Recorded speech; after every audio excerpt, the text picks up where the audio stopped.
Shalom and welcome to another Chamor podcast from abedan, teaching Noahide Judaism for Messianic Hebrews. Messianic Hebrews being anybody who believes that Jesus of Nazareth is the Messiah, whether you are from an Islamic background or a Christian background, or even whether you call yourself Messianic Jew. And if you do call yourself Messianic Jew, the message to you is stop calling yourself a Jew when you are not. Otherwise, you'll be the synagogue of Satan. You can be Messianic Hebrews, but you cannot be Messianic Jews unless the scribes and the Pharisees say so, because Jesus said, obey the scribes and Pharisees, do and observe everything they tell you to do. And there's not a single scribe or Pharisee in history who has ever confirmed there is such a thing as a Messianic Jew. So stop calling yourself such. Right, now today we are looking at Israel versus Lebanon, and we have somebody who is basically calls himself a Messianic Jew. It's Asham Talui. So we've got to listen to what he's saying in order to point out why this man is being extremely irresponsible, charlatan, I would say extremely evil. And so you would probably have to keep away from this chap from now on. But listen to what he's got to say. It's only 3 minutes long, and we will break it down as we go through. So first things first, make sure that I'm sharing the sound, because there is a way to share the sound, and I think I didn't click that right button. Let me make sure that I did. Also, share audio is clicked. Yes. Okay, so this should be audible for you all when I press play now. And I will put it on fast speed because I don't want to waste too much time with the video. So be prepared to listen to him speaking very quickly. People have been asking me to explain to him what's happening right now in northern Israel. First of all, you shouldn't have been asking you to explain what's going on in northern Israel, because you're not a political correspondent, you're not a war correspondent, you're not with any kind of knowledge about what is going on. Always you give your prophetic background information, so-called prophetic background information, and the information you give is entirely irrelevant. So people shouldn't have been asking you. But when they were asking you is, explain, why is a war breaking out in Lebanon right now? I'll tell you why, because magic, mystery, strangeness, prophecy. No, the answer is because Israel was provoking Lebanon from the point at when they first went into Gaza in October last year. They were provoking Lebanon, and so there was a big response, enough that Israel can argue that, yes, we can go into Lebanon. Now, why would they provoke Lebanon when they were attacked in Gaza? Well, the answer is because it's all to do with the Leviathan oil well. In fact, the reason they're going into Gaza too is because of a gas well off the coast of Gaza.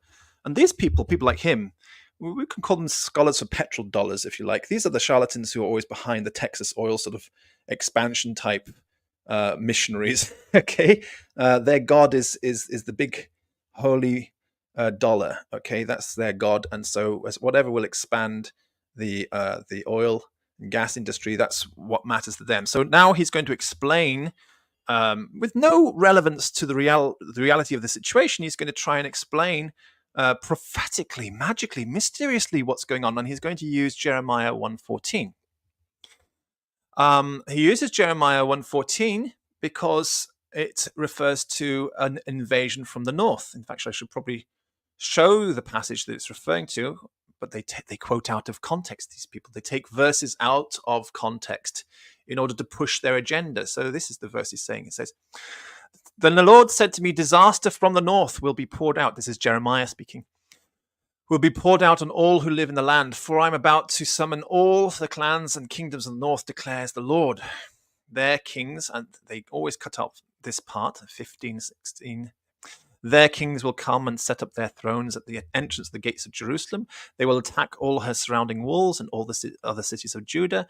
I will pronounce my judgments against them for all their wickedness, because they have forsaken me to burn incense to other gods and to worship the works of their own hands." Meaning, I'm going to punish Jerusalem because they have forsaken me and they've been burning incense to other gods and they've been worshipping the work of their own hands. Therefore, I'm going to punish Israel now. And if you stand with Israel, then you deserve to be punished too, in this case. Okay, not saying that's what's relevant to the current situation going on in Israel. I'm just saying, if you were standing with Israel at the point when this revelation came to Jeremiah, and God has decided to go and punish Israel for burning incense to other gods and worshipping the works of their own hands, if you stand with Israel, then you stand against God. You see, you stand against God. So you would deserve to be destroyed as well because you're standing against God. And so that's what this passage is about. This is about the invasion of the Holy Land. You know about the invasion of the Assyrians and the Babylonians and the exiles. This is what Jeremiah is talking about at that time. He's explaining that there's going to be an attack coming and there's going to be an exile. So that's a prophecy which has been fulfilled and has been settled and is done and dusted and put on the shelf for historical reference of examples of when the prophet said something would happen and it happened. That's done. That's finished. But that's not what charlatans like this chap want you to believe. They want you to believe that this is a prophecy that was relevant for today, for the end time. So let's have a listen to how he says that. The book of Jeremiah, chapter 1, verse 14, the prophet warned us that the final war will open through the north. He says the final war will open for the... What's the final... Where are you getting this? He says the final war will open... Let's have a check and see. Here's Jeremiah. Let's have a look. Well, it doesn't mention anything about any final war in any of this passage from Jeremiah 14. It's actually talking about the events happening around Jehoiakim, son of Josiah, king of Judea. It's talking about Zedekiah, the king of the son of Josiah, king of Judah, when the people of Jerusalem went into exile. It's talking about the exile here. The word of the Lord came to me saying, before I formed you in the womb, I knew you, and before you were born, I set you apart and appointed you as a prophet for the nations. Ah, Lord God, I said, surely I do not know how to speak, for I am only a child, but the Lord told me, don't say I'm only a child, for to everyone I send you, you must go, and all that I commanded you must speak. Do not be afraid of them, for I am with you to deliver you, declares the Lord. Then the Lord reached out his hand and touched my mouth and said to me, behold, I have put my words in your mouth. See, I have appointed you today over nations and kingdoms to uproot and tear down, to destroy and overthrow and build and plant. And the word of the Lord came to me, asking, Jeremiah, what do you see? I see a branch of an almond tree, I replied. You have observed correctly, said the Lord, for I am watching over my word to accomplish it. And again, the word of the Lord came to me asking, what do you see? I see a boiling pot, I replied, and it's tilting towards me from the north. Then the Lord said to me, disaster from the north will be poured out on all who live in the land, for I am about to summon all the clans and kingdoms of the north, declares the Lord. Their kings will come and set up the thrones at the entrance of the gates of Jerusalem. They will attack all her surrounding walls and all the other cities of Judah. I'll pronounce my judgments against them for the wickedness, because they have forsaken me, to burn incense to other gods and to worship the works of the Lord, works of their own hands. And then, in the same year, they went in exile. The prophecy has been fulfilled. What's he talking about? This final war, this final prophecy. It's just a lie. He is lying to you. If you believe him without checking these things for yourself, you are a stooge. You're an idiot. You're a dupe. Don't do this. Don't even tolerate him after he's been shown right now to be a liar. It's all part of this big deception. Now, there are some things he says which are true. We'll get into it, but let's listen to what else he says. Hezbollah, with the army from Iran, Syria, and Lebanon, have decided to wage full-blown war against Israel. Without a doubt, the trouble now has been opened up from the north. So he says the great distress. He's saying the 7 years of tribulation have begun. He's saying opened up from the north. He's saying, where does he get it from? Israeli troops are preparing for a major conflict. So he's saying the four corners, north, south, east, and west. I mean, he must have serious problems. He must have serious problems with his understanding of Gomer, Cush, Put, and Persia, because he's got the idea that Hezbollah is Gomer, Iran is Persia. That's true. Yemen is Cush. I don't know where he gets that from. And Hamas is Put. Okay, all right then. So this is his interpretation of north, south, east, and west. But in fact, he's put Hezbollah in the north, Hamas in the south, Iran in the west, and Yemen in the east. So, I mean, there's something seriously wrong. He's got enough money to do it correctly, but he's not doing any of it correctly. And remind you that when Gog and Magog, the armies of Gog, come, they will be like the sand of the seashore. They will march across the breadth of the earth. The whole world will be affected by this. Well, Hezbollah, Iran, Yemen, and Hamas have not been marching across the whole breadth of the earth. Their number is not like the sand on the seashore. So it's just another local conflict, and he's trying to blow it up out of all proportion. But there is already the Gog-Magog war. Yes, we are in the Gog-Magog war right now, but he's not telling you the truth of what it is because he's an agent of Gog. Listen more. Will not be surprised to see us now already in the midst of Gog and Magog. As I explained in my book, The Fall of Edom, Gog and Magog is not a one-time event, it's rather a process. He says, as I explained in my book, The Fall of Edom, he's just plugging his book. But Edom in Judaism, and he pretends to be somebody who's interested in Judaism, and I say pretends because he'll pull out a verse about like a Petach Hamor type verse, and he'll read part of it and hide the rest from you every single time because he doesn't want to go down that path. He just wants to cherry pick to serve his agenda. He doesn't want to tell you the actual full story. But Edom stands for Christianity, Christians, anybody, even a Muslim who believes that Jesus of Nazareth is the Messiah, is actually Edom. Now, the Noahides who don't believe that Jesus is the Messiah would be Ishmael. Okay, and in fact, in order to save Edom, we have to use Noahide Judaism, Ishmael, in order to make a sort of a fishing net to catch Edom. In the end, or you could even say a sword to behead Edom, because the head of Edom gets saved. The head of Edom, the spiritual head of Edom, gets saved and gets a place in the world to come. But he doesn't want to talk about that because he doesn't want to recognize that anybody who believes in Jesus of Nazareth as Messiah is Edom, because that means that he's Edom, and he shouldn't be doing this. He wants to be replacement of Israel. So he wants to pretend that he's standing with Israel while he's actually talking about the destruction of Israel. I'll explain more. Have a listen to more of what he's got to say. And I'm telling you today, we have already inside Gog and Magog. That's true. Make yourself ready today for the days ahead. Make sure we're already in the war of Gog and Magog, and have been since the Nazis performed their satanic occult ritual of the great Holocaust, the great sacrifice, burnt offering, which is of all the humans they burnt. They burnt human offerings during the that's why it's called Holocaust. Check up the meaning of the word Holocaust. You might not realize that the word Holocaust means a burnt offering. And if you think, yes, I knew that, I prefer to use the Hebrew word Shoah instead because I don't want to call the burning of all those humans a burnt offering. To what kind of God were they burning those humans? What were they offering them to? Obviously to Satan. Therefore, I prefer to call it Shoah. But be careful, because the word Shoah means exactly the same thing. It means a burnt offering. So you're not escaping from it. Every time you call it the Shoah or the Holocaust, you're calling it a burnt offering to Satan. You should call it the genocide, because it was a genocide. That's what it was. The Nazi genocide, which was carried out in World War II, or the World War II genocides. You can call it that. That's probably the best thing. World War II genocides. And this is the satanic ritual which was performed to release the spirit of Gog into the world. And from that time, World War II, until now, they have released the spirit of Gog, which has polluted the minds of almost everybody. It has marched across the breadth of the earth. Everybody has been polluted by his doctrine, has heard. If you haven't been polluted by it, you've heard it. You've heard somebody speaking the doctrine, and there's very few people left who actually are free from the corruption of that. You might have been corrupted by it, but don't worry, you can still repent from it. There's nothing in the Bible anywhere telling you that once you've been a believer in Gog's message, you will never be saved, because in fact it says the exact opposite, that Gog will eventually be humbled, and his armies will be humbled and will be brought into submission and recognition of the sovereignty of God.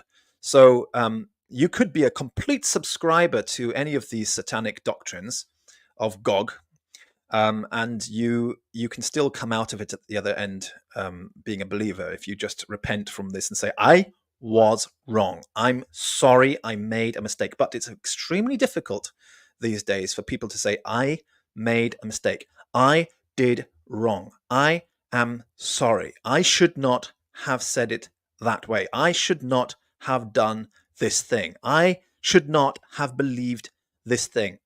I was wrong. But you can say it, and you can empower your spirit by saying it. Every time you say, I was wrong, I made a mistake, I am sorry, you empower your spirit. You might have criticized somebody and you are trying to dig your heels in and pretend that you haven't done anything wrong, rather than saying, I'm sorry, I didn't communicate what I wanted to say correctly. I could have done better. I could have done better. Everybody's afraid of saying this because of something called culpability in the world today. People are afraid that if I admit culpability, then I'll be taken to court and sued and I'll lose all my money. What are you afraid of? What are you afraid of? Admit culpability. Even if you were going to lose your money, God will reward you with twice as much because you are honest about it in the first place. He'll give you a better job that you had beforehand. But that's not even the case. Legally, you're not going to be instantly eligible for prison because you have admitted culpability. You're more likely to be let off if that's the case, if there is anything legally. And if it's no legal thing to worry about, why are you even copying the people who are concerned about losing all their money by saying, I am sorry, I made a mistake? Just say, I am sorry, I made a mistake. Don't assume the worst. Always assume the best. Okay? And you will not go far wrong. But this chap is not one of those people. He has exposed himself today. Let's have a listen to more of what he's got to say. That the truth in your life is not lacking, that you live life full of holiness and godliness, and that you are not letting the truth perishing. Number two, make your stand with Jacob. Do not believe the propaganda and the agenda. Make your stand with Jacob. Yes, you must. And who is Jacob? Jacob is the one who really was concerned about the birthright and was a man of books, a man of learning. He was not a man of war. Esau was somebody who lived by the sword. So do not stand with Esau, who lives by the sword. Make your stand with the man of books, the man of learning, who is a pacifist. Okay, the pacifist who is obedient to his mother and does what his mother says as well. The pacifist who is good to his mother. This is the one you have to stand with. Jacob, the one who inherited the title Son of God. That is Israel. Israel is my firstborn son, says the Lord. Make your stand with Jacob. Make your stand with Judaism. Don't make your stand with people who call themselves Jews but behave like Esau. That's not right. That's not right. Of governments and institutions who turn them back on Zion themselves. Let's have a listen to what he says again. Who turn them back. Number two, make your stand with Jacob. Do not believe the propaganda and the agenda of governments and institutions. Don't believe the propaganda and agenda of governments and institutions. Which governments and institutions? Well, anybody who disagrees with me in what he's saying. Believe my propaganda instead. We all know that governments and institutions are pushing propaganda. But the best thing to do is not to take a political interpretation of Scripture. This is not a right way. Just read with the Scripture and see what it does, and see what it says. It certainly does not say that you have to go and exploit the natural resources of the Middle East. It does say that you are tenants on the land does not belong to you, and you have to give the poor their portion. It's we have to say the truth. It's an extremely socialist book. The Bible is totally socialist, and if you're not a socialist, you'll never understand it. You're not going to go with it. It's just total socialism. Jesus was an absolute communist. Now, you'll say, well, communists are atheists. Jesus was an atheist. You only think that communism and communists are atheists because people have told you that. But Karl Marx himself was quoting the New Testament, left, right, and center. And he's supposed to be the founder of communism. So if the founder of communism was clearly a Jew who believed in Jesus, then why are you thinking that, or at least he believed in the New Testament, and therefore he had deep respect for Jesus? Then why are you assuming that it's godless atheism? Well, because he said religion is the opiate of the masses. Well, it absolutely is, because opium makes you high, and people are using religion to make everybody high, and total fantasists. Religion has become some kind of escapist fantasy that people step into in order to cope with the pain and suffering in this world. And if you take religion away from them, they start using real opium, marijuana and other drugs. And Karl Marx was simply stating a fact. This is what religion is. It's a painkiller. Religion is a painkiller. Now, it can be used in a positive way, but it can be used and abused. Painkillers can be used in a positive way to help people deal with pain. But painkillers can also be abused. That turns into drug abuse. So we can talk about, if we understand Karl Marx properly, we can talk about correct use of religion as an opiate, as a painkiller, and abusive use of religion as an opiate, which is what this guy is doing and many others do. So no, there's no reason to assume that this atheism. Even if there's plenty of atheists out there saying I'm a communist, and they're behaving in a very disgusting way, and maybe they're LGBTQ, whatever, trying to march around with their 6-colored rainbow flags. And this is the month of June, isn't it? So they might be doing that this month. But that is actually, on all of it is like the shill sort of movement trying to make you feel repulsed by communism. What is communism really? It's this message of the New Testament, book of Acts of the Apostles, chapter 2, chapter 4, chapter 5. They held all things in common. Look after the sick, look after the poor, visit the prisoners, look after the elderly, heal the sick for free. Don't charge them for it. Free medicine. All of this is New Testament. This is total communism. And if you didn't realize that, it's because you've been just believing in the propaganda against communism and observing the shills pretending to be communists rather than actually looking at what actually happened with regards to communism. Oh, it's anti-Semitic. You can't be a communist and a Jew. It's totally anti-Semitic. Yeah, it's funny they should say that, isn't it? Because not so long ago, anybody who was a communist was a Jew. Before it became fashionable to pretend that you're not anti-Semitic, before anti-Semitism went out of fashion, before the Holocaust, in other words, it was very fashionable to be anti-Semitic. That's why the Holocaust was allowed to happen. It came along, the genocide of all the Jews, the European Jews, and many other people with them, gypsies and communists, at the hand of the Nazis during World War II. That World War II genocide was allowed to kick off because it was entirely fashionable to be anti-Semitic, which is also where we are again right now, 100 years on, and it's fashionable to be anti-Semitic again.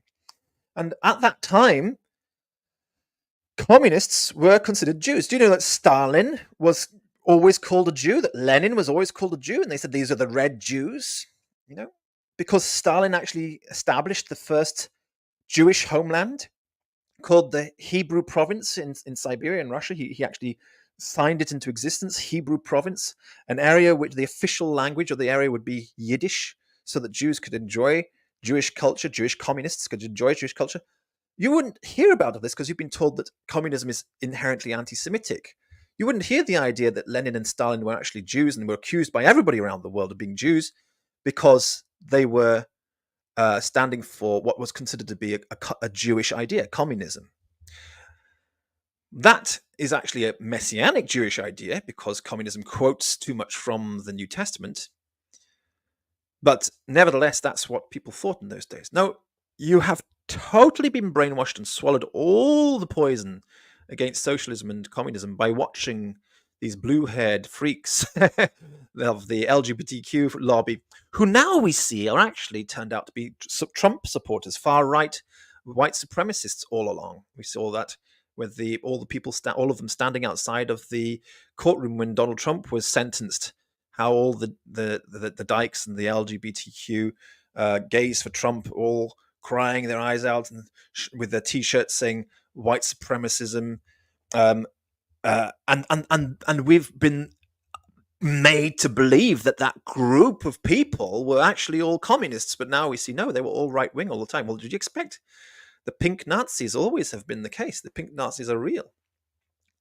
So, and even the Nazis themselves are a bit camp when you think about it. But you say, well, they killed the homosexuals in World War II. They were stamping down on homosexuals. Well, perhaps the homosexuals they were putting into the death camps were homosexuals who were able to expose the homosexuality amongst the Nazis, and they wanted to keep that quiet because society wouldn't have tolerated it at that time. So now it's a little bit easier to come out into the open and to call yourself a far right-wing fascist Nazi homosexual. That's possible now, but in those days it wasn't. So they had to kill those people who might have exposed them, and there have been so many homosexuals who've been killed throughout history in order to keep it covered up, to keep it silent, to keep the secret agenda silent. You'll be surprised when you look into it. There has been a massive attempt to keep this quiet. But these things are coming more publicly now. And so what we learn, well, we learn that the people who were accused of being Jews, like Lenin and Stalin, and the Jewish Bolshevism. That was the big accusation. All communists were Jews. That was the standard narrative. That's why the Nazis went and killed all the Jews and the communists, because they were trying to stamp out all the communists. And they assumed all Jews were communists, and that was why they started to try and kill all Jews. Anybody who looked like a Jew, that's why they started measuring. Say, well, Stalin looks a bit like a Jew. They thought Lenin looked like a Jew. I don't even know how that's part. They think they had their own agenda of who looks like a Jew, and they wanted to kill them all because they were all communists. You wouldn't imagine that this is actually possible now, but go and research, Jewish Bolshevism sort of conspiracy theory. All communists are Jews. That was standard. They used to call them the Red Jews. Nevertheless, nowadays religion has become a political tool, and we need to get away from that. We need to get back to a sort of a secular society where there is a separation between church and state. Otherwise, Esau will never find a place in the world to come. Turn them back on Zion himself. People are asking me now, what about the hostages? What about the deal that Biden has been offering? I venture to tell you today that in my humble opinion, very few survivors, if any, will remain alive. Because we are not. That's true, but they wouldn't have been in that situation if we had gone in earlier.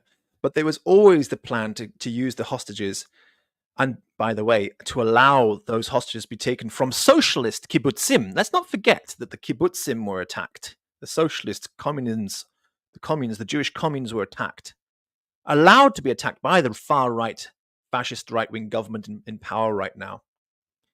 But just so you know, some of you might be under the impression that fascists might be left-wing. It's not possible, because fascists are guilds. They are sort of networks. They are, what's the word? Cartels. That's a really good word to describe the fascists. Fascism is also always a cartel.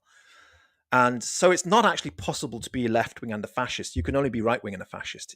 You'll say, well, Hitler was a socialist, wasn't he? No, that's called demagogy. At that time, everybody socialism was extremely fashionable. Everybody wanted to be socialist.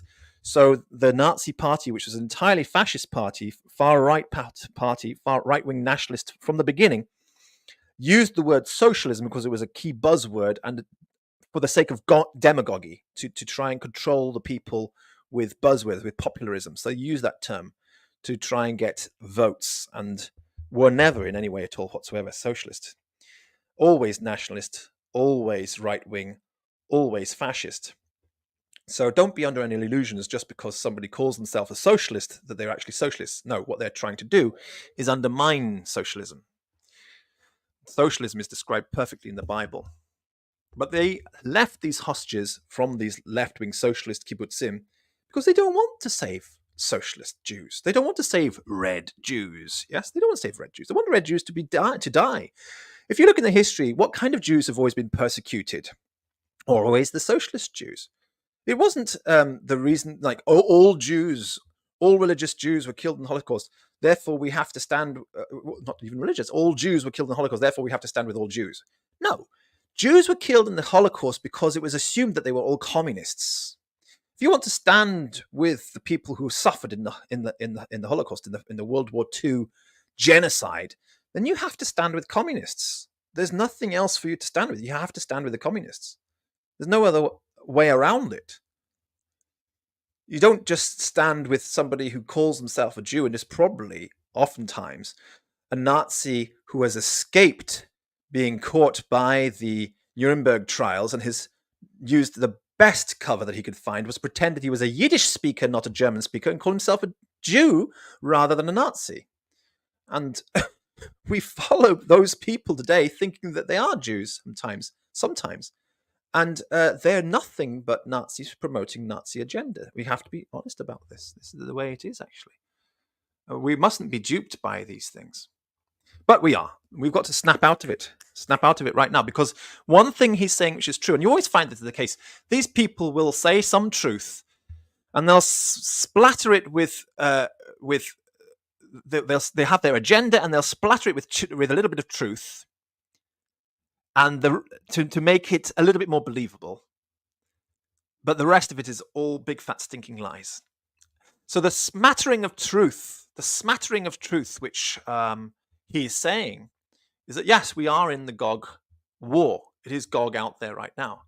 Just so you know, what he doesn't tell you is that the word hasatan, Satan, the English word Satan comes from the Hebrew word hasatan, which simply means adversary, opponent. Okay? And there are many, many kinds of opponent mentioned in the Bible. Even good people, saints like David himself, can be called an opponent at some times. Okay? But we have got this particular opponent, the big, bad, evil opponent, the serious one, who is the real problem for Israel in the end days, and that's called Gog. Gog is the big, bad, serious opponent. Now, this bad, serious opponent was locked up for 1,000 years, but was released by this Nazi ritual of the Holocaust, the Shoah, the burnt offering of human sacrifice to their God, to release him from the prison. And that is basically giving him the power to break free, to break out of prison. And that is the big bad Satan. That's the big bad Satan that we all think about. Doesn't mean that he's the only Satan. There are plenty of other devils out there. And only this particular Satan was locked up for 1,000 years. Not all the other Satans were. Not all evil was locked up for 1,000 years. But this particular one was locked up for 1,000 years. So that's true. He's been released, and he has been marching across the breadth of the earth, confusing everybody and getting everybody on his side, using religion as well, because that's the hook in the jaw that Gog is attracted to at the end times. The hook in the jaw is the Holy Land. And these people have already gone into the Holy Land long time ago and have turned the religion of Judaism upside down on its head. They've inverted it. And only the true Jews are still saying no to this kind of Israelism, which has actually replaced Judaism. But that's already happened, you know. That the armies have already come and taken the plunder, and they've come from the north. That's the thing is Russia, Russian Jews, Ashkenazim. They've people who are claiming to be Jews, but they're not. Not all of them are Ashkenazi Jews. Most Ashkenazi Jews were killed in the World War II genocide. But there are people, suddenly, millions of them coming from the north, who are claiming to be, what they are is they're Noahides, who have become convinced that they are Jews when they're not. They're a synagogue of Satan. If a Noahide says, I'm a Jew, when he's not, then that Noahide has become a member of the synagogue of Satan. So you've got Ashkenazi Noahides who've been coming down. That's Gomer. You've got Cush, you've got Ethiopian Noahides who've been coming up from the south. Same thing, saying, I'm a Jew, give me a citizenship in the state of Israel. You've got Persian Noahides who've been saying, I'm a Persian Jew, I'm an Eastern Jew, I'm a Mizrahi Jew. Maybe even Beni Menashe as well from the east, coming and saying, oh, we're Jews, we want to have a citizenship and benefits in the land of Israel. And you've got Western Noahides. Foot stands for the West. That's basically the Mediterranean, the Atlantic. Anybody from the West who's coming, maybe Moroccan Jews, Sephardic Jews, plenty of Sephardic Jews mostly, coming to take a plunder. All of them coming to get their benefits. What's that? What's the benefit? What's the plunder? The plunder is the money that the synagogues have been offering for aliyah money, basically coming in to get your plunder, to get aliyah money, a benefit to become a citizen in Israel. This is the plunder they've been coming to get, and also the plunder because they've all heard, many more of them have heard about the Leviathan oil well and the gas wells off the coast of Gaza and Lebanon, which they want. And their plan is to trigger wars with these places to be able to annex those lands and take control of that oil well and become mega rich. Okay, that's to take a plunder. So these people have been coming pretending to be Jews to take a plunder for a long, long time. Okay, and all of this is part of the Gog-Magog war.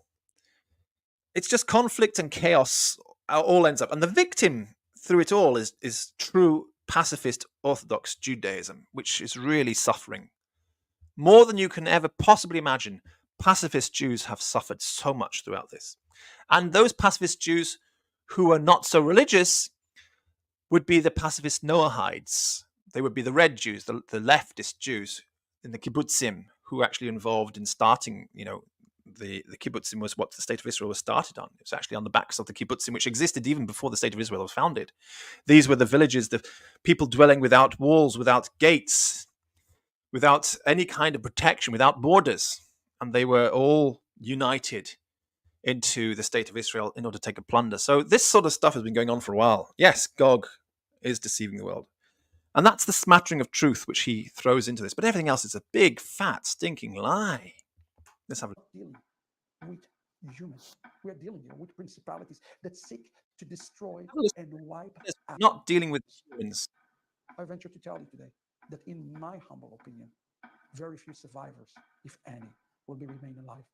Because we are not dealing with humans. We are dealing here with principalities that... When you dehumanize your enemy, then you can do anything you like to them. It's very, very wrong to dehumanize your enemy. Now, he says we're dealing with principalities. Yes, we're always dealing with principalities and powers. Yes. But those principalities and powers have taken control of people like him. This one, Ishak Shapiro here. And you don't say, therefore, Ishak Shapiro, you're not human. You're evil. There's an evil spirit which has come upon you. There's a kind of a demon which has taken over you. You don't say you're not human. But you say you are possessed by the spirit of Gog, the spirit of death. It's almost you can see a skull in his face, like a kind of a spirit of a skull taken over him. Almost you can see it. The spirit of death has taken over and possessed this man. And you need to say, free yourself from this death cult that you're in. It's a death cult. All of this is a death cult. Now, if you try and say, well, what's the alternative? And you try and tell people the alternative, because they are so wrapped up in this death cult, that to tell them the alternative, like, for example, the communist Christian Bible, okay, socialist Christian Bible, sounds to them like, that sounds like some kind of cult. That sounds like some like kooky explanation or something like that. That sounds mad, because they are so possessed by this death cult themselves, that the only thing which doesn't sound mad is their mad death cult. In other words, you're either on the side of balanced opinion or you're imbalanced and crazy. And if you're imbalanced and crazy, then balanced opinion looks totally crazy to you. And if you're balanced opinion, then imbalanced obviously looks totally crazy to you. There's no mixing between balance and imbalance. You're either balanced or you are not. There's just no mixing between the two. I don't pretend that I'm pushing anything other than a socialist, communist Bible agenda here on this channel. A red Jewish agenda is what I'm pushing here, because it is the red Jews who were massacred, who suffered genocide. It is any Jew who was assumed might be a communist that was suffering genocide here. It was Judaism which the Nazis decided was the source and origin of all communism, and that had to be eradicated. Ashkenazi Judaism, Romaniot Judaism, they had to eradicate this pacifist Judaism. That's why I stand with red Jews and red Judaism. That's why I promote Noahide Judaism for Messianic Hebrews, for red Hebrews. I don't promote anything else, because that's who you should stand with. I feel you have to stand with those who have lived with the spirit of the Messiah ben Joseph, the suffering servant. And that spirit accompanied the socialist red Jews. All the Jews were punished because they were assumed to be automatically communists. That's all. That's what it was all about. So I stand with that. I don't stand with people who have tried to cash in on that persecution in order to push their far-right nationalist agendas. Nationalists have always been goyim. That is, basically the enemies of the God of Abraham, Isaac, and Jacob. Now, not all goyim are therefore doomed, because you can get people from the nations to come together to be believers in the God of Abraham, Isaac, and Jacob, and form into what we call the holy nation, the Goy Kodesh, which is actually accompanies the Memlachet Kohanim, the kingdom of priests. The kingdom of priests being the true Jews, and all the Goyim who come and assemble themselves around the true Jews being the holy nation. Don't confuse the kingdom of priests with the holy nation. There's two things here. The kingdom of priests is one thing, and the second thing is the holy Goy. The person who comes from a nationalist background but has left that and become a holy Goy. They've left behind the pagan Goyism.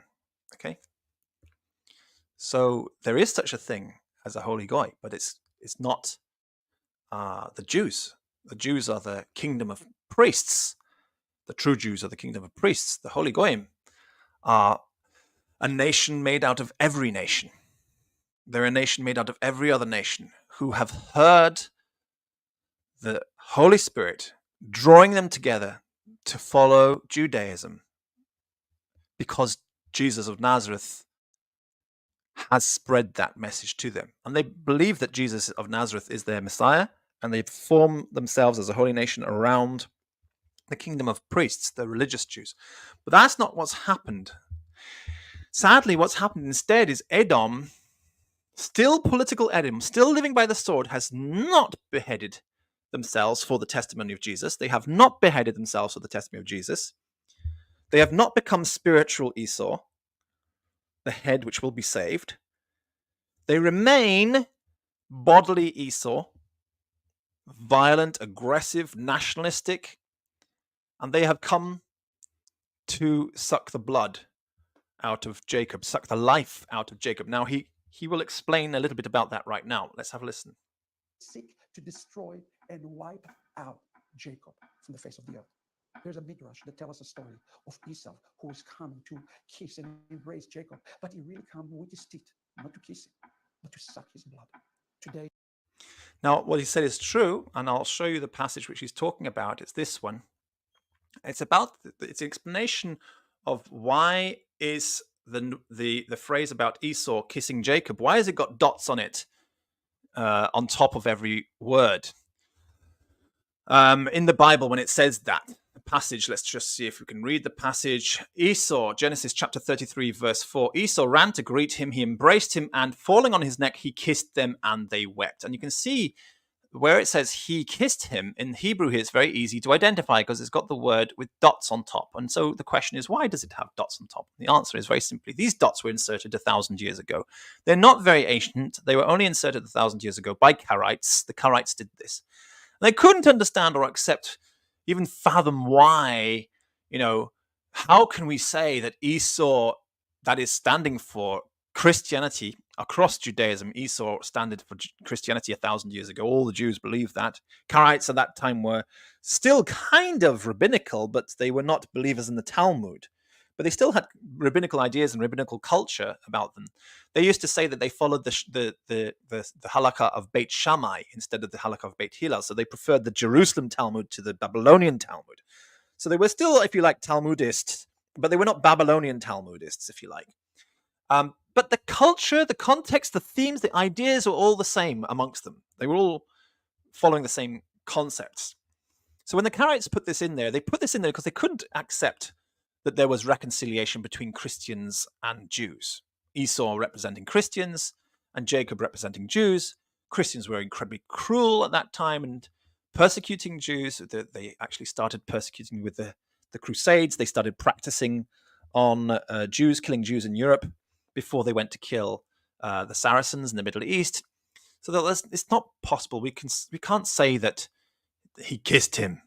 It has to have a different meaning. So they put these dots on because when you assume that this word should be taken out of the Bible, this is not a correct word, this is a spurious insertion, then the scribe would put dots over the word to say, I think that this is a spurious insertion. So some anonymous Karaite scribe in the past put dots over the word, and it was copied that way ever since.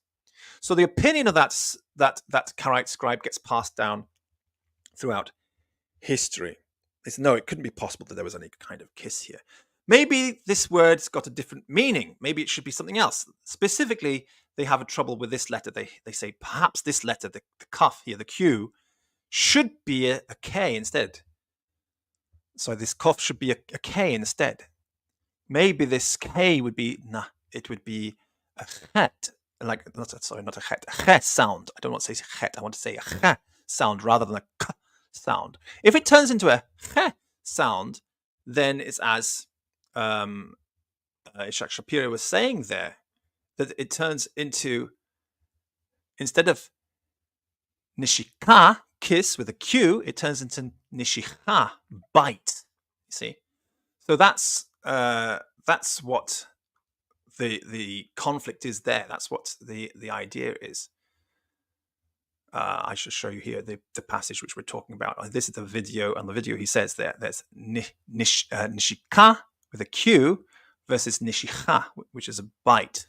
Okay, so that's the idea which they're presenting. Now, there is only one rabbi who says that this is actually the case. It's not everybody says that this is the case. But there is one rabbi who says this is the case, and it's Rabbi Yanai. Okay, he said, this teaches that Esau tried to bite him. They cried out, one of them cried out his neck, and the other about his teeth.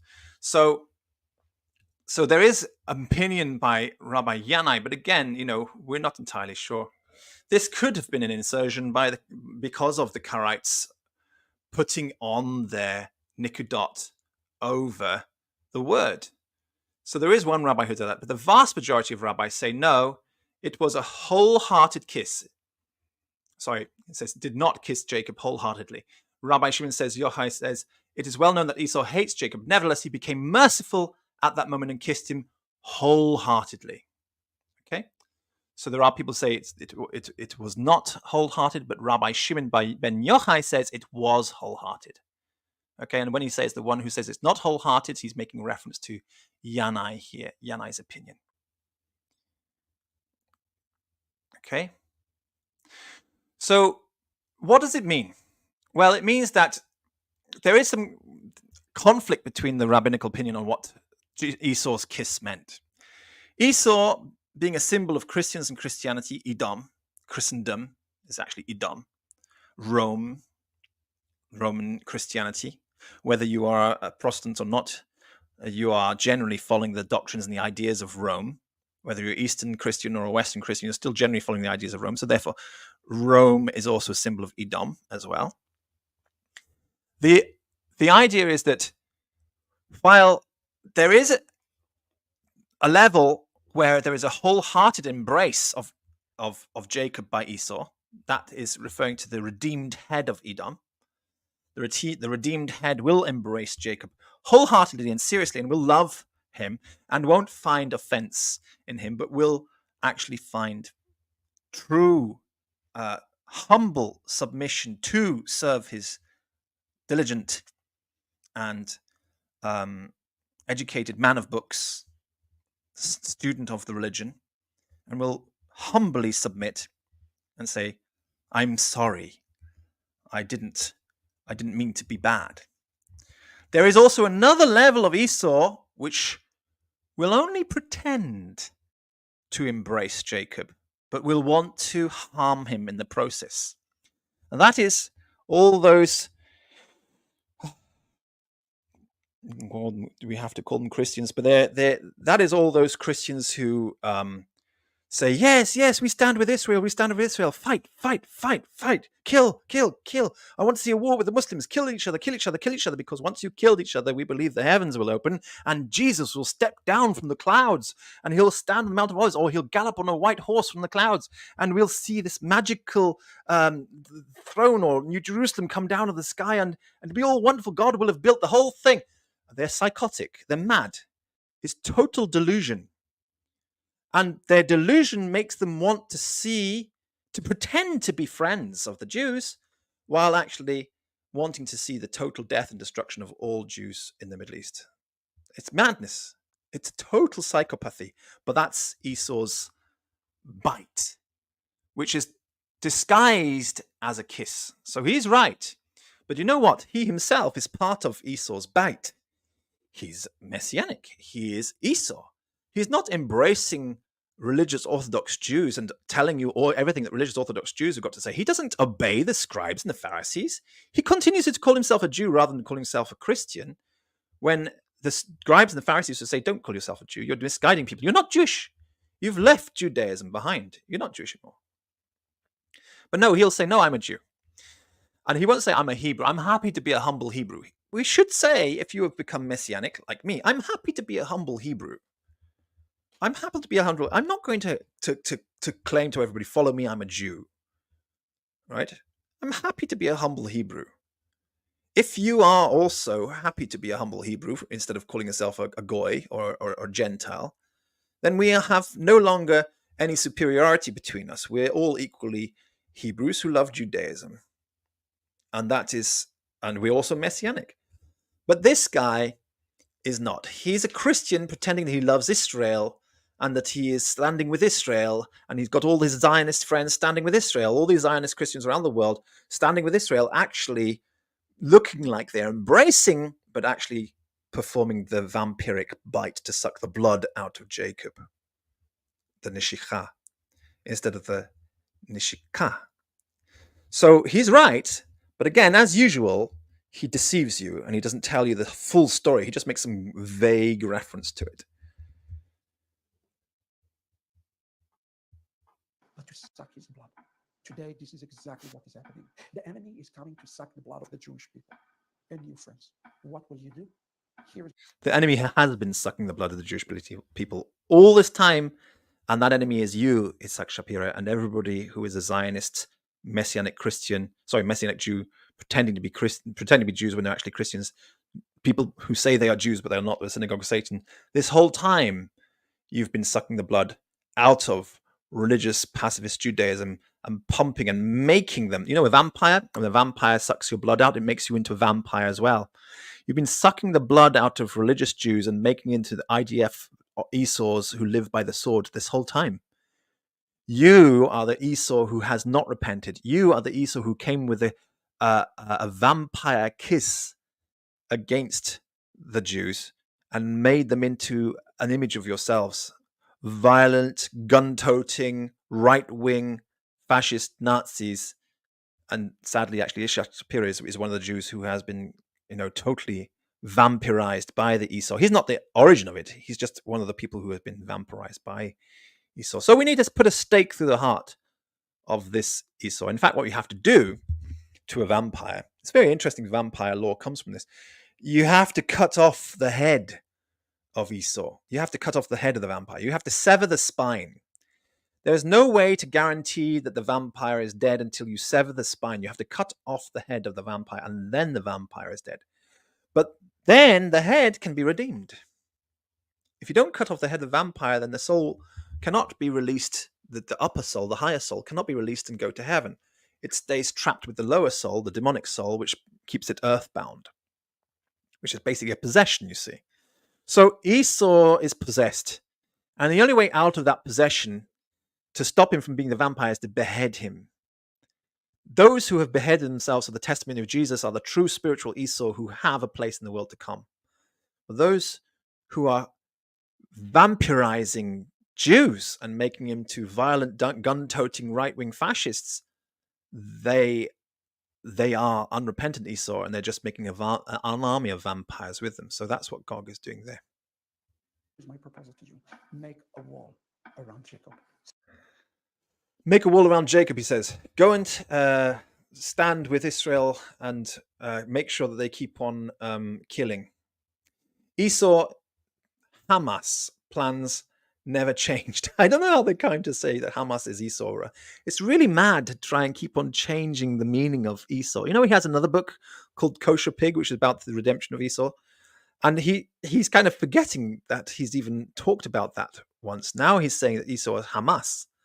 So this is total supersessionism. He's saying, I'm Israel, and the enemies of me are Esau. Well, no, Itzhak Shapira, you are Esau now. You're totally vampirized by Esau. You've totally been turned. You've been totally turned into Esau. And all you're doing by trying to put in this false connection with Hamas and Esau like that is to deceive the nations and spread the doctrine of Gog, which you already totally succumbed to. Now, in a sense, though, any Muslim who genuinely believes that Jesus of Nazareth is the Messiah for the world is Esau. It's true. They are Esau. They're not just Noahide Ishmael. They are Messianic Noahide Esau. So it's true. There is that. If they are peaceful and in submission to the Pharisaical authorities and obey the scribes and Pharisees as Jesus told them to in Matthew chapter 23, verses 1, 2, and 3. If they do that, then they are truly, redeemed Esau. But if they don't, if they say, no, we are enemies to the scribes and the Pharisees, then they are unredeemed Esau. So Hamas, obviously, I don't think you're going to find any Hamas members who are going to say that, yes, we obey the scribes and the Pharisees. I don't think you will. If you do, then those ones are not unredeemed Esau. They are redeemed Esau. But if you do, if you do find them, they're redeemed Esau. But most of them are going to be unredeemed Esau. They're still going to be the same as every Zionist Christian, as Isaac Shapiro himself. It's all Esau. Gog is totally conflicted and fighting himself. Gog is fighting Gog everywhere. North, south, east, and west. It's a total chaos. So that's the reality of the situation. He doesn't even recognize who he is. That he's part of the Esau Hamas situation. Stand for Jacob. Stand for the truth, and do not We'll let them stand for the truth. Thank you very much. We will stand for the truth.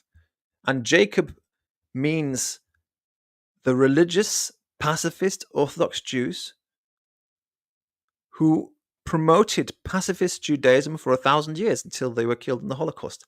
They promoted a socialist view. Marx comes from that. All he's doing is saying, look, I don't like all the religious stuff that goes with the socialism of Judaism, but I think that the socialism of Judaism is good, and I want to promote that. That's what Karl Marx does. I just want the whole world to see how scientific the socialism inside of Judaism is. And by the way, Karl Marx also says, and by the way, why not quote Jesus a lot? Because I see him as a socialist Jew, just promoting the same aspects of Judaism that I, Karl Marx, want to promote.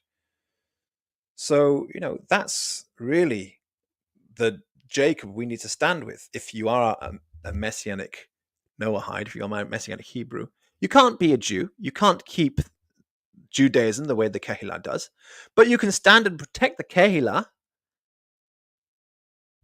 from secularization by promoting a socialist communist world, like Stalin did, and provide a homeland for the Jews, as Stalin did, first of all, before anybody else, exactly like Cyrus the Great did before him, provide a homeland for the Jews, which he called Hebrew province, which still exists until this day. And how many Jews live where? There were very few, because they preferred to follow the doctrine of Gog instead. But that place still exists today. So yes, stand with Jacob, not with Esau. But this is an entirely deceptive video, because he's been trying to make you nations suck the blood of Jacob. This is my challenge to the remnant body of Messiah today. He's been trying to make you think that you are not standing with Jacob unless you are a gung-ho right-wing Nazi fascist nationalist supremacist who wants to crush all the other people who you don't see as human beings. You don't see them as humans. So that was a very evil man, very evil message. And I have to say to you all, you got to snap out of this brainwashing. You got to snap out of this brainwashing. You must not be brainwashed anymore into believing these fantasy stories. Here is something for you to consider. Jesus has never left the planet. He gave his body to his disciples before he went to the cross. He gave his spirit to the disciples after he came back from the death of the cross. And his disciples, who have been holding his body and his spirit, are his presence on the planet ever since. That's why he said, I will not leave you as orphans. And he will be with us. I'm with you until the end of the age. I'm always with you. The only thing missing is the appearance of Jesus, which ascended into heaven. It's like an empty shell. Ascended in heaven, is seated at the right hand of the Father, and sit there until the work has been completed by his disciples, who are his body and his spirit. And if we look honestly at his true disciples, these are the original ancient Baptists, not the modern Baptists, the ancient Baptists, the true disciples who have been carrying out his work for the past 2,000 years. We have everything thanks to them. Everything good has come to us thanks to the body and spirit of Jesus operating through them. Okay, they are the body and spirit of Jesus. Might as well just say, thanks to the body and spirit of Jesus, we have everything. But since the assassination of Martin Luther King, that shepherd, that wonderful shepherd, was struck, and the sheep scattered. The flock is scattered. And I have not seen the flock come together again since then. They have stopped working since the assassination of Martin Luther King, who's probably the true, leader of the real Christians on the world at that time. And from that time until now, there hasn't been another true leader of real Christians on the planet again. There hasn't been. They have scattered and they have been deceived by every Gog doctrine. They are waiting for things which Martin Luther King and the people who were like in the true Messianic Hebrews beforehand for generations never believed was going to happen. They never thought, let's just sit back and wait for everything to happen. God is going to do it all for us. We don't have to do a thing. We don't have to lift a finger to do a thing. That kind of Christian never thought like this. They thought, we are the body, we are the spirit. If we don't do it, who will? That's the correct attitude. And if they were still with us today, they would be building the third temple, not the third temple, I should say the fourth temple. Not many people realize that the third temple was already built by Herod and was destroyed in the year 70. That was the third temple that was destroyed already. A lot of strange eschatological interpretations have tried to pretend that somehow was just a late second temple, but it wasn't. It was the third temple. It was destroyed already. And that all the prophecies relating to that third temple have been fulfilled already. But what hasn't been fulfilled is Ezekiel's temple. Why? Because Ezekiel's temple has to actually be built in space. The Messiah will bring that and show it to everybody in space. It'll be the sign of the Son of Man sitting on the clouds, just like sometimes in the early morning you can see the moon in the morning in the sky. You say, oh, I can see the moon up there. There's a blue sky. It's early morning. The sun's up. You can still see the moon faintly.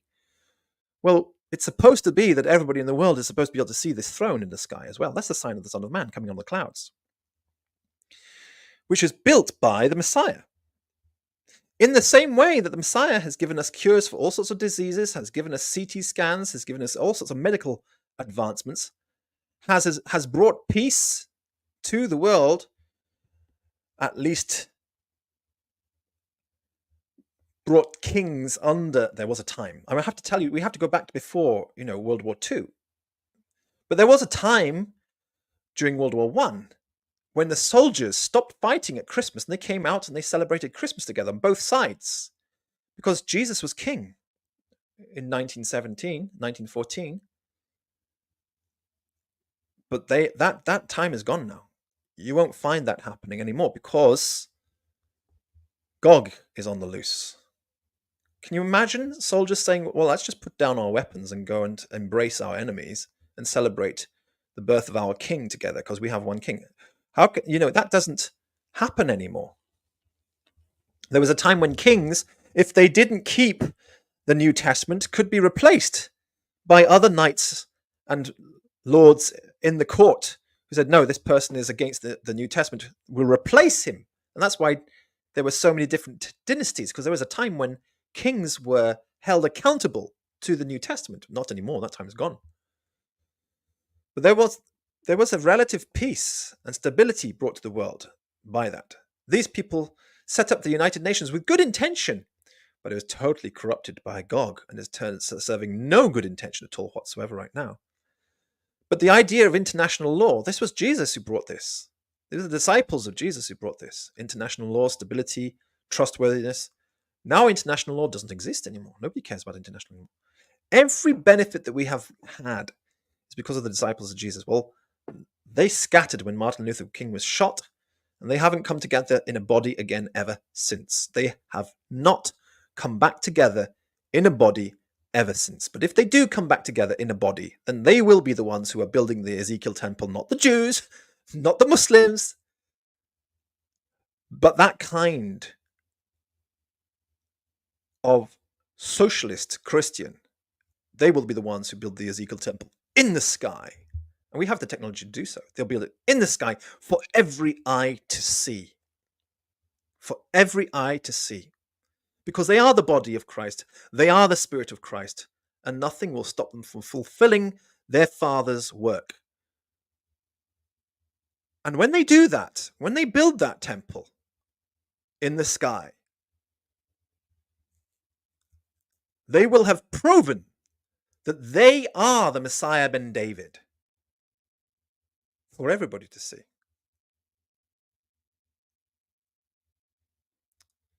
Come on, let's get resurrected.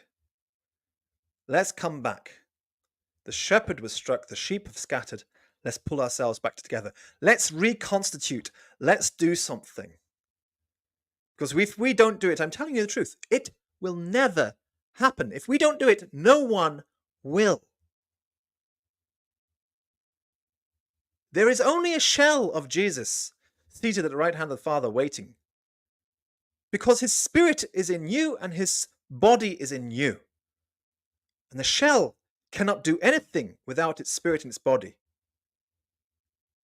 Well, if you fulfill that, then the shell will return and be reunited with his spirit and his body. But it's not going to happen if you don't fulfill it. Gog knows that. Gog knows that. That's why he struck that particular shepherd and scattered the flock. And who was following him? Not just Christians were following him, Jews were following him too. Jews who understood the basis of Judaism is all about justice and equality. Not people who are calling themselves Jews, but are pushing for right-wing fascism and supremacism. That's not Judaism. That's not Jewish. That is a vampire that has been created by Christian Zionism. People pretending to be Jews and saying they're Jews when they're not. People who wanted to force a very odd eschatology. Who are ready to stage the whole thing with special effects. And to make people worship idols instead of serving God as a hand serves the body, as a foot serves the body, as an obedient servant, because they know that they are connected to the body and spirit. They have the body and spirit inside them. Well, the Bible tells you what you've got to do. Don't get involved in this Israel-Lebanon war. This is not Jeremiah chapter 1, verse 14, the final war. This is just, you're being duped. You're being conned. You're being conned right now. If you want to see the fulfillment of Scripture, there's only one thing you have to do at this point. You have to be the fire from heaven. Because if you're not the fire from heaven, then real fire is going to come, and you, who refused to be the fire from heaven, will burn too. You will, and you deserve to, because you refused to be that fire. You refused to. But you could be that fire from heaven. Fire from heaven is what came down on the apostles at Pentecost.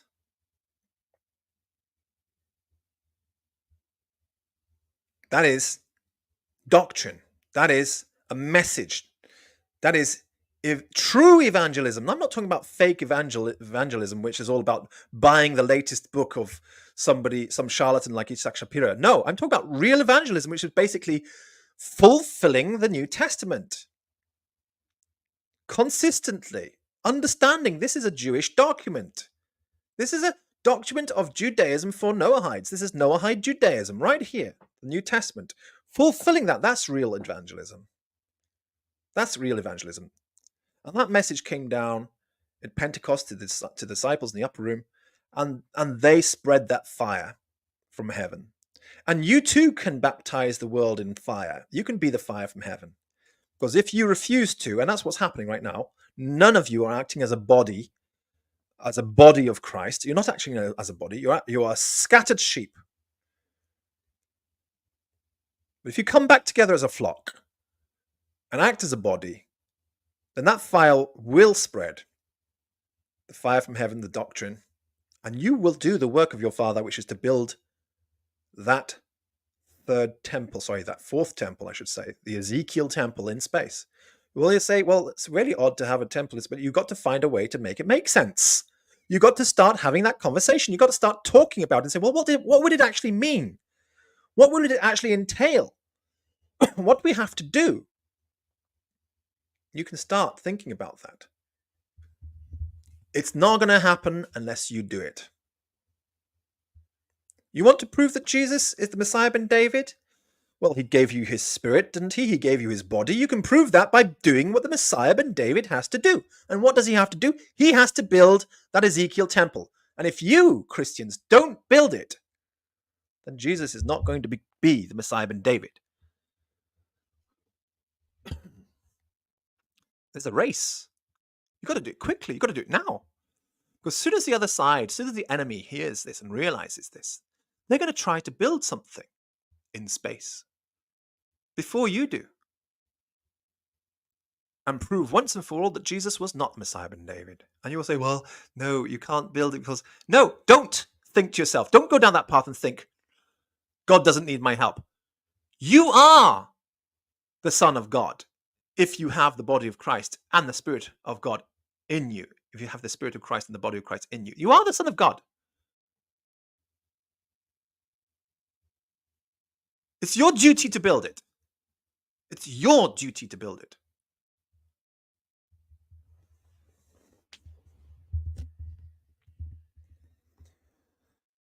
All right. Well, I still have to keep on preaching this until finally the message reaches somebody, just somebody who actually has a full intention and understanding. Says, I get it, I understand. Right, what do? We do have, we set up a GoFundMe saying we want to build the Ezekiel temple. It'll cost so much to do so. It's there as really a sort of an idea to trigger people into thinking about it and talking about it, even if there's just only a less than $100 or something which has been contributed to this so far.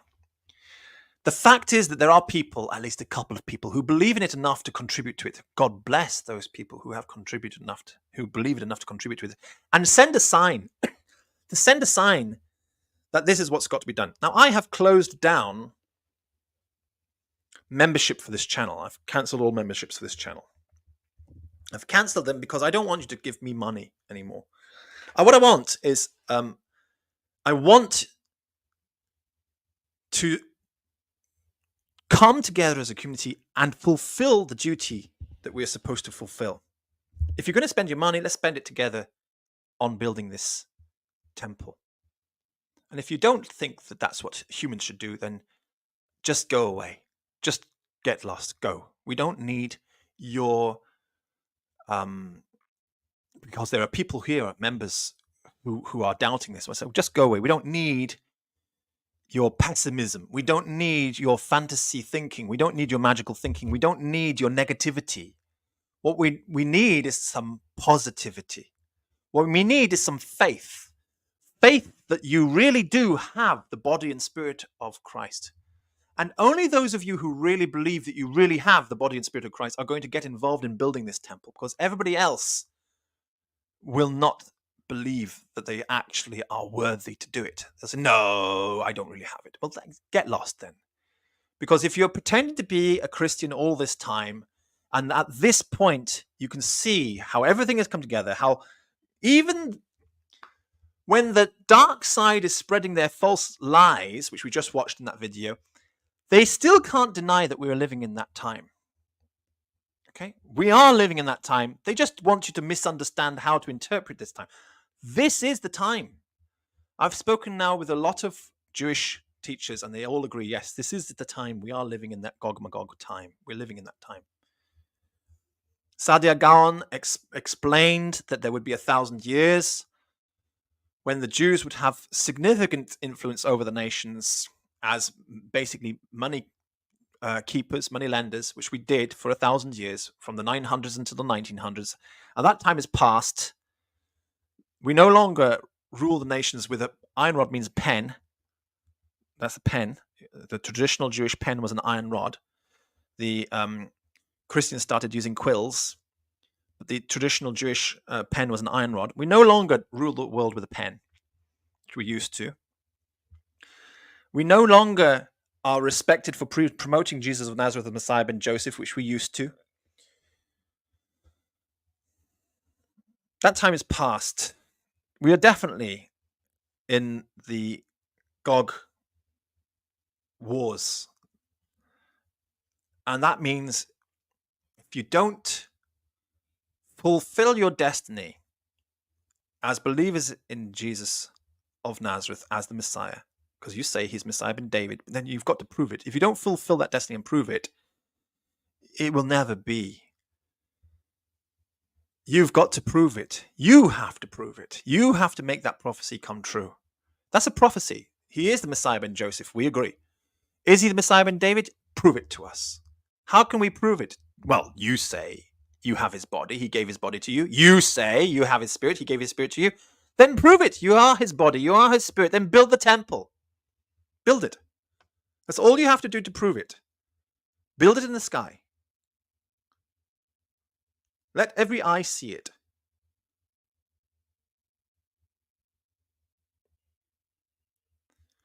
I just wish there was one person that I can reach with this video.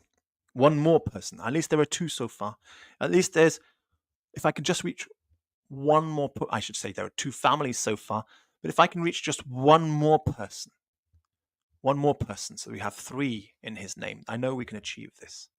There's just one more person out there who says, I understand my destiny. I understand what I've created for. I understand why I was chosen to become a disciple of Jesus. I understand what it means that I have his body. I understand what it means that I have his spirit. If I can reach that one more person, then we can make something grow. Because when 2 or 3 are gathered together in my name, so he says, I am with them.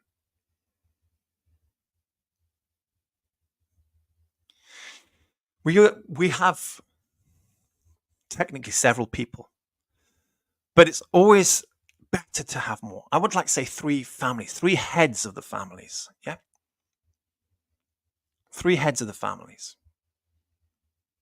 Because maybe the families will just go along with what the head of the family says. But if we have 3 heads of the families to do this, we've got 2.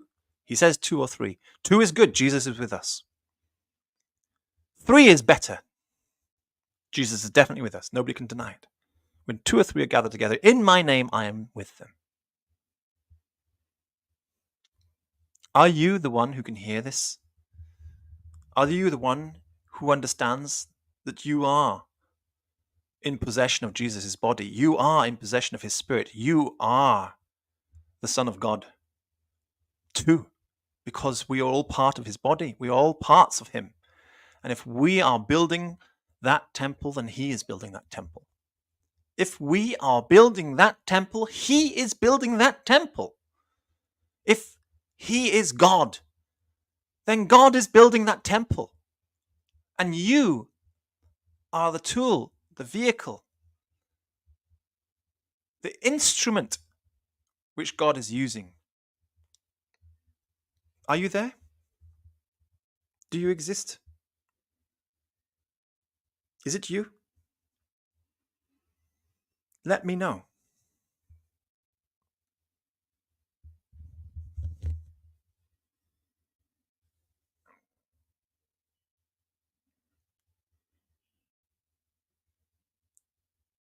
Just say, yes, Jesus is in me. I will be his instrument. I will fulfill that. This is a leap of faith. And the only thing holding you back is fear. Well, you have to come over the fear. You have to get over the fear.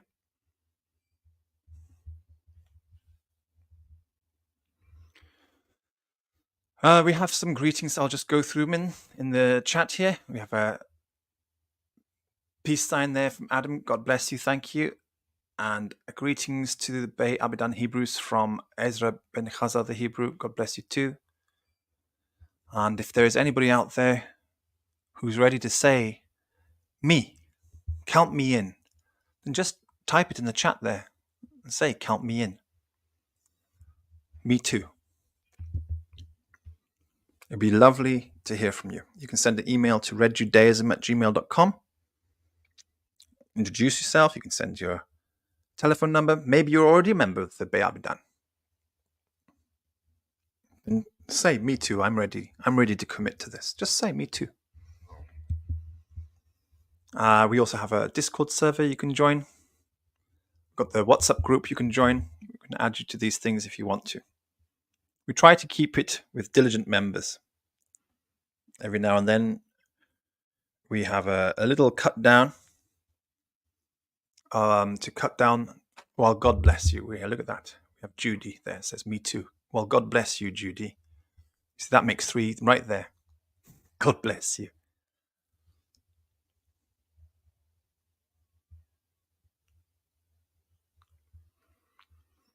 And here we have, oh, ye of little faith. Martin Feldman says, I only just heard a few minutes of the video. I'll watch and see what I have to commit to. This is very suspicious. I'm not sure what I have to commit to. Oh, ye of little faith. How about a leap of blind faith? Just say, okay, me too. Well, God bless you, Judy. So we try to cut people out of the Bay Abedan group every now and then to try to make sure that we have only got people who are very strongly, very, very strong participants. Doubting Thomas, he says. Martin Feldman says, Doubting Thomas, I want to see. Well, show me something real. I've got to check it out first. Well, at least you know who you are. God bless you. I got to check it out first. As I was saying, we try to cut out people who haven't got a strong motivation. And people who are cut out and asked to come back humbly, then they're always welcome back. As for those who say, oh yeah, add me back in, and will not pay attention to any criticism and say, well, I'm not going to listen to criticism. I'm beyond criticism. Well, then you're not actually got the right attitude. We have to be humble. We have to be humble. You have to at least pay a little bit of like tick the box or tip the hat to your Petach Chamor to show that you are not tipping the hat to me, but to the concept of the Petach Chamor, the concept of the scribes and the Pharisees being set aside to be guiding you. And if you can respect that concept, that position, that role with humility, then that's good. And if you can't, then hopefully you will learn the humility to do so, because there is always a need to keep on trimming the bush, trimming the tree, cutting the dead branches, and making sure that the community is alive. We have to keep the community alive. All right, I suppose I should come back with another show later on, more about exactly the project, because this wasn't about the project. This was just looking at Israel versus Lebanon. So you understand, it's all about oil. It's all about gas. It's all about taking a plunder from the coast of Gaza, from the coast of Lebanon, by people who say they are Jews but are not, but they're a synagogue of Satan, and people who have been duped into behaving like Esau by Esau through the vampire kiss of Esau. Well, the only way to cure Esau from the disease of vampirism is to cut off the head. And then he can be redeemed. I don't know if you ever saw that movie, pretty nasty movie I watched when I was a teenager. Bram Stoker's Dracula, with Gary Oldman playing Dracula. And in a fit of temporary insanity, is emotionally compromised when his wife had killed herself because she had been deceived by a message on an arrow telling her that her husband had died in battle, and she was so distressed when she took the arrow from the window. There were open windows in those days. She read the message and she fainted. She fell out of the window and died, plummeted to her death. And when the prince came home and found that she had died, the priests were there saying, nope, she's going to burn in hell. She committed suicide. And in a fit of rage, he cursed God, stabbed the cross, and then he was turned into a vampire. But in the end, he was beheaded and released. He was released from the curse of the demon possession, which had taken over him in his fit of rage. And this is interesting because it's actually very close to what we're talking about here with Esau. Esau, in a fit of rage, breathes murder against his brother Jacob. Okay? In the embrace, there's kind of reconciliation, but the rabbis tell us that there's two ways to read this embrace. Part of Edom, the head of Edom, embraces sincerely his brother Jacob, but the body of Edom embraces his brother with sinister intention to kill him. But in the end, in the very end of the story, which is not written in the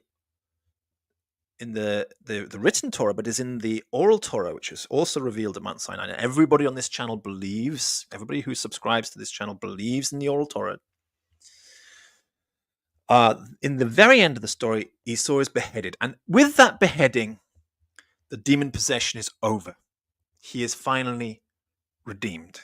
And he is able to enter the world to come and the peace of the world to come. And that's what it means to be beheaded for the testimony of Jesus. You have to be beheaded for the testimony of Jesus. If you believe in Jesus, you're Edom. You are the apostate. You're the lost Jew. You're the lost sheep. You're the red Jew. But if you can behead yourself for the testimony of Jesus, you are released from the demon possession that the rest of Edom is. And you gain your place in the world to come. So God bless you all. Take care. And be back with another show as soon as I've put it together. Shalom. Bye-bye.